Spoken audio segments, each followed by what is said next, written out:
ബഹുമാനപ്പെട്ട അധ്യക്ഷൻ ശ്രീ ഹംസ സാഹിബ്, നമ്മുടെ ബഹുമാനപ്പെട്ട ലീഡർ ശ്രീ അൻവർ മുൻ MLA, വേദിയിലും സദസ്സിലും ഉപവിഷ്ടരായിട്ടുള്ള നേതാക്കളെ, എല്ലാവർക്കും നമസ്കാരം.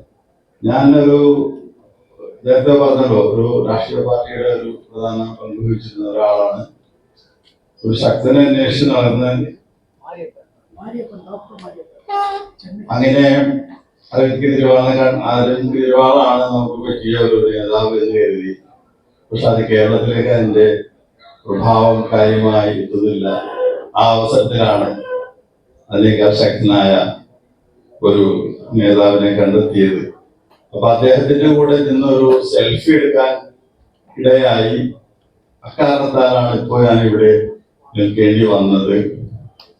ഏതായിരുന്നാലും അതിനെ എനിക്ക് അവസരം നൽകിയ സദസ്സിന് ഞാൻ ആദ്യമായി നന്ദി പറയുന്നു. എന്തായിരുന്നാലും ഈ ഒരു പ്രസ്ഥാനം, ഇതിനെക്കുറിച്ച് ഇതിന്റെ ഈ 6 വഴി 5 മാസമായി ഇതിനെക്കുറിച്ച് ഇങ്ങനെ പോയിക്കൊണ്ടിരിക്കുമ്പോ പല സമയത്തും പല ആശങ്കകളും എനിക്ക് ഉണ്ടായിട്ടുണ്ട്. ഞാൻ പല രീതിയിലും നമ്മുടെ ഇപ്പൊ ഇല്ല, ഇന്നത്തോടു കൂടി കറക്റ്റായിട്ട് പറയാം, ഇന്നത്തോടു അത് കംപ്ലീറ്റ് ഔട്ടായി എന്ന് പറയാം.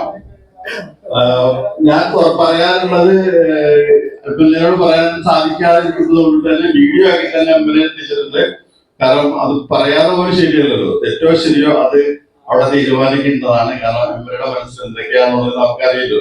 നമ്മുടെ മനസ്സിൽ തോന്നുന്ന കാര്യം കൃത്യമായി അവിടെ എത്തിക്കാനുള്ള ശ്രമം പല സമയത്തായിട്ട് നടത്തിയിട്ടുണ്ട്. ഏതായിരുന്നാലും ഇന്ന് അതിനെല്ലാം ഒരു വിരാമം സംഭവിച്ചിരിക്കുന്നു. അതുകൊണ്ടിട്ട് തന്നെ ഈ ഒരു പരിപാടിയിലേക്ക് എത്തിയ എല്ലാവർക്കും വിജയാശംസകൾ നേർന്നുകൊണ്ട് നിർത്തുന്നു. നന്ദി, നമസ്കാരം.